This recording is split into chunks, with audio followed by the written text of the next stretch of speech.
Assalamu alaikum. The mistake that people are making now when they're choosing a spouse at times is that they don't look at the family.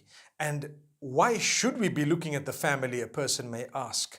Well, if you're going to be living with them, then you need to know that their values are similar to the ones you grew up with or within. Because imagine if you grow up in a very loving home where you were well protected, you had a lot of kindness, everyone helped each other, there were only good words, people really thought good of each other, there were so many sweet words that were said every day, people understood each other, they sacrificed for each other, and you get married to a guy who's brilliant. But his family, whom you might be living with, are people who doubt everyone, they swear and scream, they yell and they beat each other up, for example, or they are abusive, they have issues, they really don't get on with each other, they wouldn't sacrifice for each other.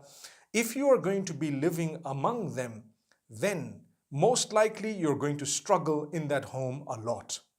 May Allah protect us. And this is why Islamically you are entitled to your separate quarters when you're married, but not everyone can afford that. So it's very worthwhile to look at whether you're going to be living with your in-laws or not, number one. And if you are they people who are going to respect you and honor you? Are they people who are going to help with things that you have to do? Or are they people who are just going to look at you as a slave, dish all the work out to you, make sure that you're working late at night while they're sleeping, you're busy preparing the meals? That also sometimes for some might not be such a big problem. But would they be vulgar and abusive, mistrust and creating issues and problems? The hearts may not be clean, something you were never accustomed to. That is something many people fail to look into. And this is why arranged introductions have their pros and cons. And those where we have come up with the idea or the suggestion also has pros and cons. And this is why, my brothers and sisters, it's important before you allow yourself to consider someone as a potential spouse, have a look at the way they were brought up. Have a look at their siblings and their family members, especially if you're going to be living with them or you're going to have a lot of interaction with them.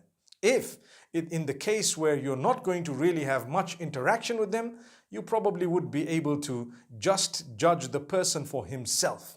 Remember, many cultural homes still have a very strong say after marriage in the relationships of their children. Subhanallah, those are cultural homes. And I'm not saying that's a good thing or a bad thing. All I'm saying is, if they are really brilliant people, I wouldn't mind if they had a slight say in what I did or what I said or whatever happened.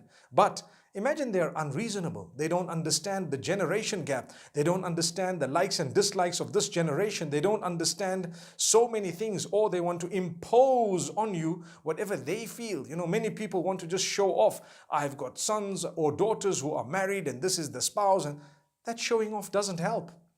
I'd rather have happy children who are married and don't interact so much with me than to have children who are married who interact a lot with me, but they're unhappy and they're busy cursing me every day.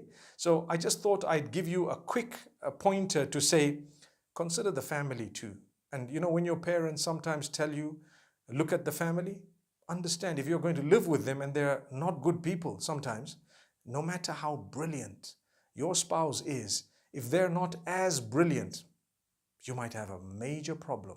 In fact, marriages are breaking because of the families at times. And especially when you have a spouse who does not stand up for you at all. A spouse who believes that I have to do whatever my mother says because heaven lies at her feet, even if she's wrong, which is actually wrong.